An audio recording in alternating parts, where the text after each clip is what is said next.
हिंदू विधि में आज का टॉपिक है हिंदू विवाह की आवश्यक शर्तें।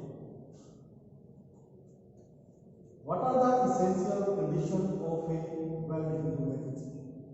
एक मान्य हिंदू विवाह की क्या आवश्यक शर्तें हैं? हिंदू विवाह की आवश्यक शर्तें हिंदू विवाह अधिनियम 1955 के अध्याय 2 में दी गई हैं। इन शर्तों का अध्ययन करने से पहले हिंदू विवाह अधिनियम का एक सामान्य परिचय। हिंदू विवाह अधिनियम 18 मई 1955 को पारित किया गया। यह अधिनियम हिंदुओं में विवाह से संबंधित विधि को संहिताबद्ध तथा संशोधित करने के लिए पारित किया गया। इस अधिनियम में कुल 6 अध्याय हैं जो 30 धाराओं में विभक्त हैं। अधिनियम का अध्याय 2 हिंदू विवाह से संबंधित है। हिंदू विवाह की आवश्यक शर्तें इस अधिनियम की धारा 5 से 8 तक बताई गई हैं।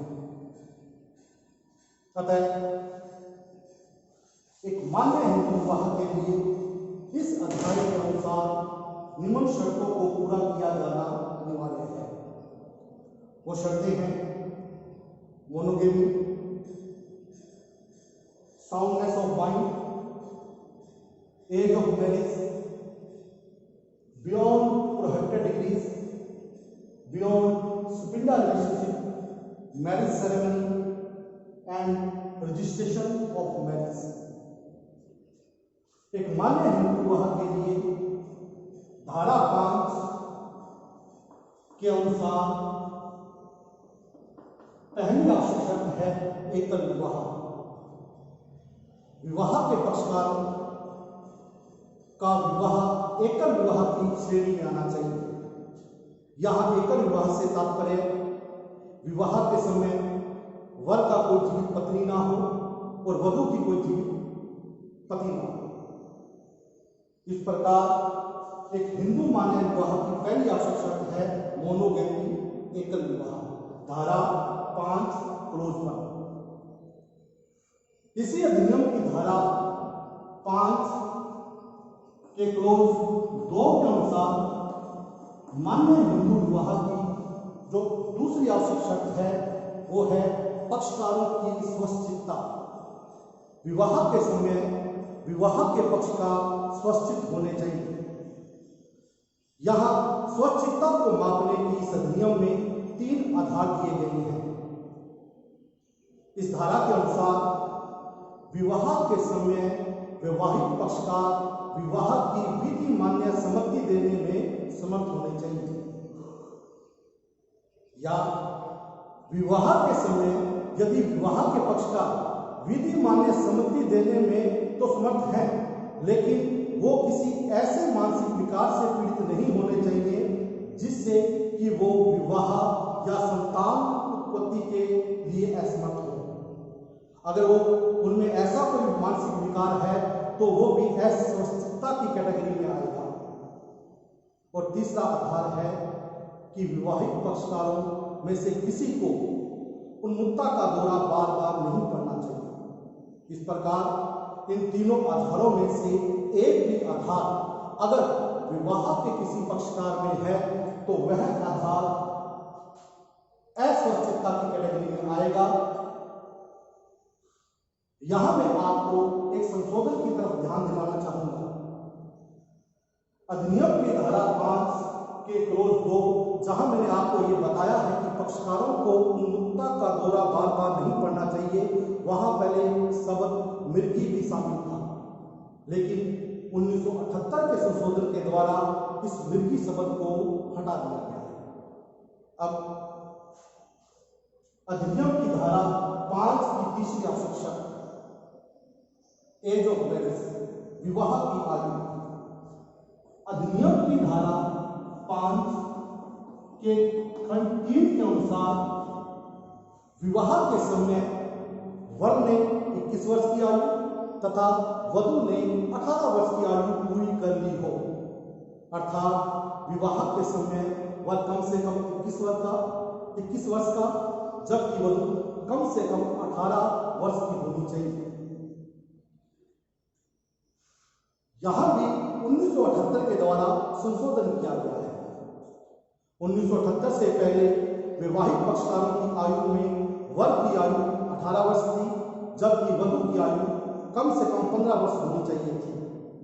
1978 के अमेंडमेंट के द्वारा अब वैवाहिक पक्षकारों में वर की आयु तो 21 वर्ष कर दी गई है, जबकि वधु की आयु 18 वर्ष कम से कम कर दी गई है। इस प्रकार अधिनियम की धारा 5 की जो चौथी आवश्यक शर्त है, उसके अनुसार वैवाहिक पक्षकार प्रतिष्ठित नातेदारी से परे होने चाहिए। विवाह के पक्षकारों में कोई प्रतिष्ठित नातेदारी नहीं आनी चाहिए। यहां प्रतिष्ठित नातेदारी से विपरीत है अधिनियम की धारा 3G। अधिनियम की धारा 3G में प्रतिष्ठित नातेदारी की कुछ डिग्रियां दे रही है। वैवाहिक पक्षकार उन डिग्रियों में से किसी भी एक डिग्री में नहीं आने चाहिए। उदाहरण स्वरूप ये डिग्रियां निम्न हैं, जैसे भाई बहन, चाचा भतीजी, भतीजा चाची, भाई बहन के बच्चे, बहनों के बच्चे, भाइयों के बच्चे आदि। अर्थात वैवाहिक पक्षकार इन डिग्रियों में से किसी भी एक डिग्री में नहीं आने चाहिए।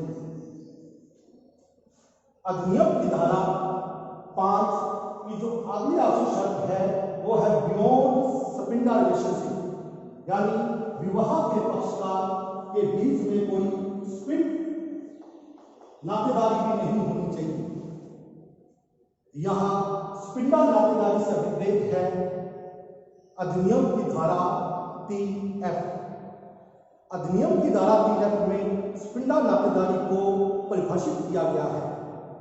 इस अधिनियम के अनुसार स्पिंडा नातेदारी आती है मां की तरफ से ऊपरी ओर की परंपरा में तीसरी पीढ़ी तक, जबकि पिता की ओर से ऊपरी ओर की परंपरा में 5वीं पीढ़ी तक।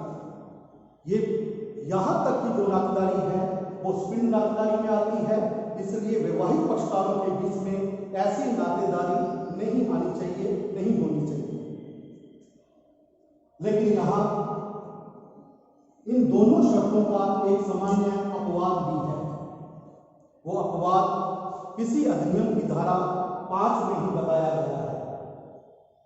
जैसा कि हमने ये देखा कि वैवाहिक पक्षकार प्रतिष्ठित नातेदारी में नहीं आने चाहिए, वैवाहिक पक्षकार स्पिंडा नातेदारी में नहीं आने चाहिए।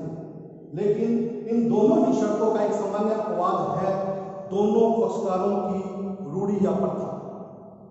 अधिनियम की धारा 5 में यह उल्लेख किया गया है कि यदि दोनों पक्षकारों की रूढ़ी या प्रथा में दोनों के बीच, चाहे वो प्रतिष्ठित नातेदारी है चाहे वो स्पिंडा नातेदारी है, अगर विवाह अनुज्ञात है तो ऐसा विवाह मान्य और वैध होगा। सरल शब्दों हम ये कह सकते हैं कि अगर पक्षकारों की रूढ़ी ये मान्यता देती है कि वैवाहिक पक्षकार प्रोहिबिटेड रिलेशन डिग्री में हो चाहे स्पिंडा रिलेशन में हो, अगर उनके बीच उस रूढ़ी के अनुसार विवाह अनुज्ञात है तो ऐसा विवाह मान्य और वैध होगा, यानी वहां पर इन शर्तों का उल्लंघन नहीं माना जाएगा। इस प्रकार अधिनियम की धारा 5 में हिंदुओं के बीच विवाह की आवश्यक शर्तों का उल्लेख किया गया है। ये शर्तें हैं एकल विवाह, पक्षकारों की स्वच्छता, विवाह की आयु, प्रतिष्ठित नातेदारी से परे, स्पिंडा नातेदारी से परे। अब इसके अतिरिक्त हम उन 2 शर्तों का भी उल्लेख कर सकते हैं। अधिनियम के अध्याय 2 में ही धारा 7 में पक्षकारों के वैवाहिक कर्मकांड की बात की गई है। धारा 7 के अनुसार विवाह के समय वैवाहिक पक्षकारों में से किसी एक पक्षकार के रूढ़ी या प्रथा के अनुसार उनके विवाह कर्मकांड का किया जाना भी अनिवार्य है। अगर ऐसा कर्मकांड नहीं किया जाता तो अधिनियम की धारा 7 के अनुसार ऐसा विवाह अपूर्ण तथा अबाध्यकर होगा। Marriage become uncomplete and not binding, ऐसा सेक्शन 7 में लिखा हुआ है। इस प्रकार तो इसको भी हम विवाहित आवश्यक शर्तों में ऐड कर सकते हैं। यहां संक्षेप में मैं फिर उल्लेख करता हूं कि दोनों पक्षकारों में से किसी एक पक्षकार का वैवाहिक संस्कार का अनुष्ठापन किया जाना अनिवार्य है। हिंदू विवाह का रजिस्ट्रेशन अधिनियम की धारा 8। हिंदू विवाह अधिनियम की धारा 8 विवाह के पंजीकरण के बारे में प्रावधान करती है। हालांकि इस अधिनियम में यह लिखा गया है कि राज्य सरकार चाहे तो विवाह के पंजीकरण के लिए नियम बना सकती है। अगर किसी राज्य सरकार ने विवाह के पंजीकरण के लिए कोई नियम बनाया है तो हमें उस नियम के अनुसार विवाह का पंजीकरण करवाना होगा। लेकिन यहाँ हम माननीय उच्चतम न्यायालय के निर्णय का उल्लेख करते हैं। श्रीमती सीमा विश्वास वर्सेस अश्विनी कुमार, यह सुप्रीम कोर्ट का डिसाइडेड निर्णय है सन 2006 14 फरवरी सन 2006 को माननीय उच्चतम न्यायालय ने अपने निर्णय में यह अभिनिर्धारित किया कि प्रत्येक विवाह का पंजीकरण करवाया जाना अनिवार्य है। अगर हम माननीय उच्चतम न्यायालय के निर्णय को कोट करें तो यहाँ हिंदू विवाह का पंजीकरण भी करवाया जाना अनिवार्य है। इस प्रकार हिंदू विवाह की आवश्यक शर्तें अधिनियम की धारा 2, अधिनियम के अध्याय 2 की धारा 5 से 8 तक वर्णित की गई है। धन्यवाद।